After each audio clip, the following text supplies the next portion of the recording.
Awit ako sa isang patay, yung pamilya ng Valdez.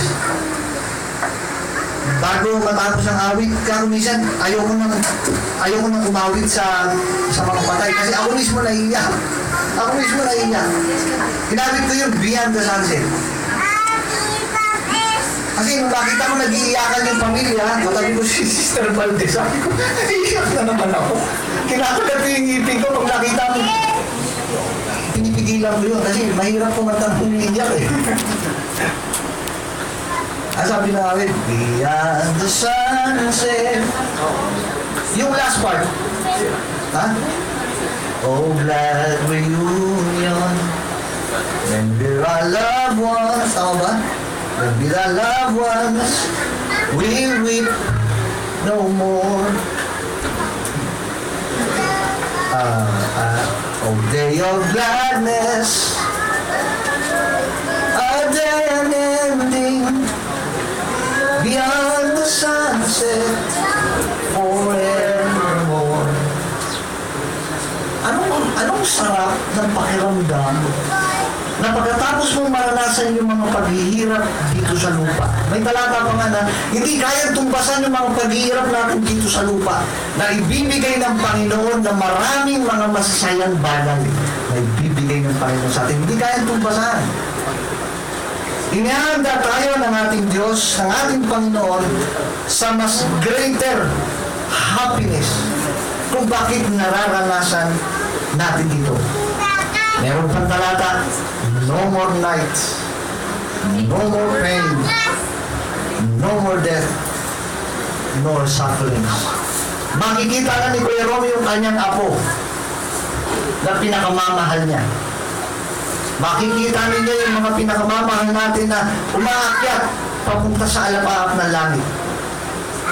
Wala nang kasing saya, mga kapatid. Wala nang ibang klaseng tarawih na hindi mo kayang ipaliwanag sapagkat tapos na ang paghihirap na mararanasan ng tao. Isang maiksing kwento, isang bata kasama ng kanyang tatay, samantalang sila ay pupunta sa isang lugar at doon sa isang liblib na lugar, kailangan nilang kumain. Nasabi ng kanyang tatay, anak, pwede bang maghintay ka dito sandali? Pupunta lang ako sa malapit na bayan. Huwag kang aalis dito kahit na anong mangyari. Umayag ang kanyang maliit na anak at nagpunta kanyang tatay doon sa bayan para buli ng pagkain sa kanilang paglalakbay. Samantalang ang kanyang tatay ay wala pa. Nagkaroon ng kaguluhan doon sa lugar na yon. Isa na palang malaking war. Hindi alam ng bata ko anong gagawin niya. Nagpatago-tago siya. Naramdaman niya mga putok ng kabilang mga panig. Sila ay nag-aaway, mga patay na nangyari. Yung bata nagtatago. Hindi niya alam kung anong gagawin niya. Pero isa lang ang nasa isip ng batang ito. Ang sabi ng tatay ko, babalikan niya ako dito. Samantalang nangyayari yun, hindi makabalik ang kanyang tatay, lumipas ang panahon, natapos din ang kaguluhan. Sabi ng tatay niya, magdadaghan ko pa kaya yung anak. Pero dahil sa pananampalataya ng kanyang anak, dumating ang kanyang tatay, alam niya na yung anak niya nakaranas ng maraming mga paghihirap. Nakita niya yung anak niya na umiiyak. Niyakap niya yung kanyang tatay. Sabi niya, anak, buti hindi ka umalis. Sabi mo, tay, huwag akong maalis. Pero nagtago ako sa mga bato-bato, sa mga yuwi. Niyakap niya yung kanyang anak. Ganyan din ang pagdating ng ating Panginoon. Ang ating Panginoon, inihahanda tayo sa greater happiness. Huwag tayong aalis sa lugar natin. Huwag tayong aalis sa pananampalataya natin, sa ating relasyon sa Panginoon, sapagkat ang mga bagay na ito ay mga pagsubok lamang sa atin, sapagkat gusto makita ng Panginoon na tayo ay lumapit sa Kanya, manampalataya tayo sa Kanya. Jesus died on the cross, mga kapatid. Si Kristo ay namatay sa cross. He suffered and endured. Ano sa Tagalog yan? Naghirap siya at nagtiis.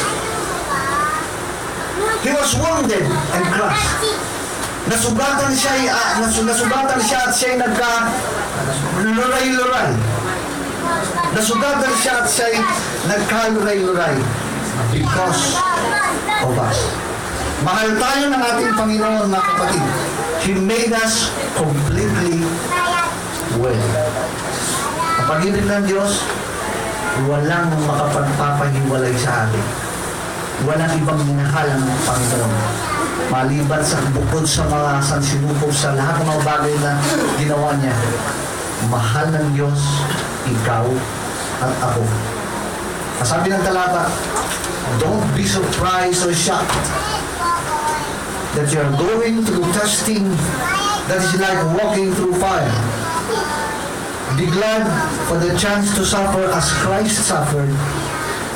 It will prepare you for even greater happiness when He meets His glorious return. Pagpalain po tayo sa umaga.